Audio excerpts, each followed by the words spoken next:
Isang magandang araw po sa inyong lahat. Muli magkakaroon tayo ng verse of the day from 2 Corinthians chapter 12, verse 9 and 10. Sabi dito, "But he said to me, my grace is sufficient for you, for my power is made perfect in weakness.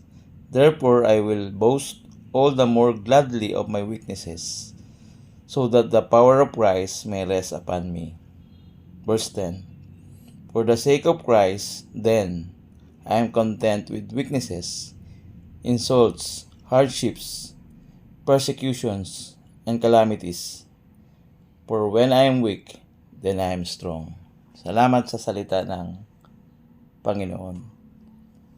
Sa mga talatang ito ay pinahayag ni Pablo kung ano ang pinahayag ng Panginoon sa kanya. Sabi doon sa verse 9, "But he said to me." Ganito niya sinasabi sa iglesia ng Corinto ang availability ng biyaya ng Panginoon para sa kanila. Sabi doon, "My grace is sufficient for you." Na tinutukoy hindi lang kay Pablo, nang sinasabi ni Pablo ay para sa bawat mananampalataya, in all believers of Christ Jesus. Kaya nasabi niya, "For my power is made perfect in weaknesses." Ibig sabihin lalo nahayag si Kristo, lalong higit sa mahirap na sitwasyon.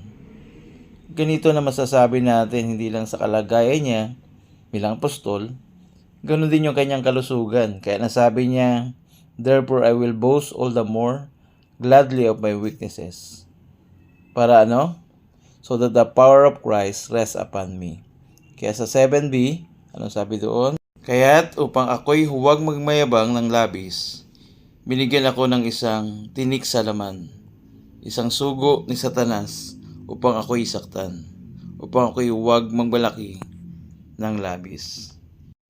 At dito, makita niya yung kasapatan ng biyaya ng Diyos sa kanyang pinagdadaanan at sa buhay. Kaya nasabi niya sa verse 10, "Kaya alang-alang kay Kristo, ako'y nasisiyahan sa mga kahinaan, paglait, kahirapan, pag-uusig, at mga sakuna, sapagkat ako'y mahina, ako nga'y malakas." Kaya makikita natin dito yung pinagdaanan ni Apostol Pablo na maaring pinagdadaanan mo rin ngayon. Kaya nawa hindi mo sisihin ang Panginoon sa lahat ng nangyayari sa iyong buhay. Dahil ang kasapatan ng biyaya ng Diyos ay nangyayari kung ikay tunay na mananampalataya ng Panginoon. Ano man pinagdadaanan mo sa buhay, magagawa mo itong mapagtagumpayan. Kaya anong sabi niya doon sa verse 10? "Ako'y nasisiyahan sa mga kahinaan." Hindi naman dahil gusto ni Pablo na lagi siyang mayroong problema o kinakaharap na sitwasyon na mahirap, o lagi na lang siyang nakakaranas ng matinding kalamidad sa buhay niya o maging sa kalusugan niya. Kundi ang sinasabi niya, kontento siya na kinakaharap ang mga kahinaang ito na nararanasan niya for the sake of Christ. Kaya sabi niya, "I am content." Saan? "With weaknesses, insults, hardship, persecutions, and calamities." Siya man ay nakaranas ng mga bagay na ito na binanggit ni Apostol Pablo. Dahil alam niya, the more niya itong nararanasan, ay lalong nahayag ang kasapatan ng biyaya ng Diyos. Kaya ang karuktong na sinabi niya, "For when I am weak, then I am strong." Sinasabi niya dito, lalong pinalalakas ng Panginoon ang buhay niya sa panahon na meron siyang naranasan na ganitong kalagayan. Sa kahinaan man na kanyang kinakaharap, ang binabanggit niya dito ay patuloy na kalakasan ng Panginoon. Hindi para magmayabang sa kanyang sarili, kundi ang makita niya ay yung kalakasan ng Panginoon. Dahil nangyayari ang mga ito upang mas lalo mo makita ang kasapatan ng biyaya ng Diyos sa iyong buhay.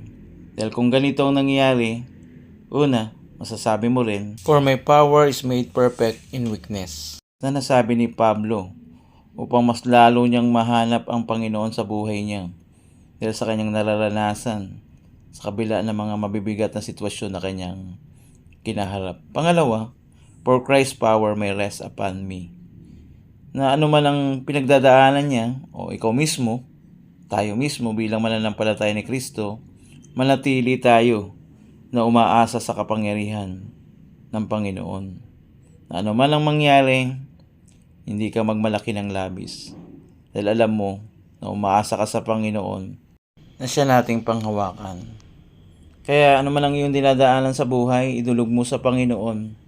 Dahil alam natin ang biyaya ng Diyos ay sapat upang kilalanin natin. At kung hindi mo kilala ang Panginoon, kilalanin mo siya sa iyong buhay.